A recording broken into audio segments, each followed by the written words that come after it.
এ এক অবাক করা ঘটনা। ইউরোপের বাঘা বাঘা কূটনীতিকদের উপর গুলি ছুটছে ইসরায়েলি সৈন্যরা। গত কয়েক দশকেও সম্ভবত কেউ এত বড় স্পর্ধা করেনি। না, এটা সিনেমা নয়, এটা বাস্তব।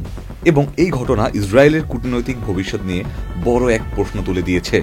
ইসরায়েল কি নিজের কবর নিজে খুঁজছে? ইস্পাহানি বেকারি ফ্রেশ, স্বাদের আবেশে একটু আয়েশ। 21 মে 2025 ইউরোপীয় ইউনিয়নের একটি প্রতিনিধি দল জেনিনে মানবাধিকার পরিস্থিতি দেখতে আসে। তার একটি অনুমোদিত রুটি চলছিল, দাবি করেছে ইউরোপিয়ান ইউনিয়ন। কিন্তু হঠাৎ ইসরায়েলি সেনারা গুলি চালায়, সরাসরি নয়, তবে ভয় দেখানোর জন্য, যাকে বলা হয় ওয়ার্নিং শটস।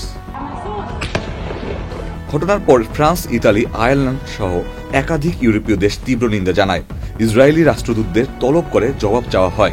ইতালির পররাষ্ট্রমন্ত্রী অ্যান্তোনিও তাজানি স্পষ্ট ভাষায় বলেন, এটা সম্পূর্ণ অগ্রহণযোগ্য এবং অবমাননাকর।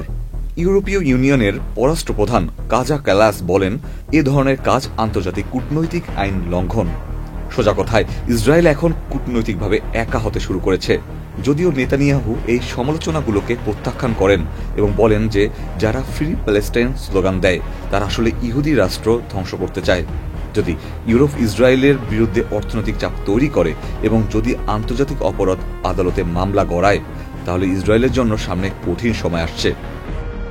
ইফতিয়ার ফেরদৌস, চ্যানেল আই।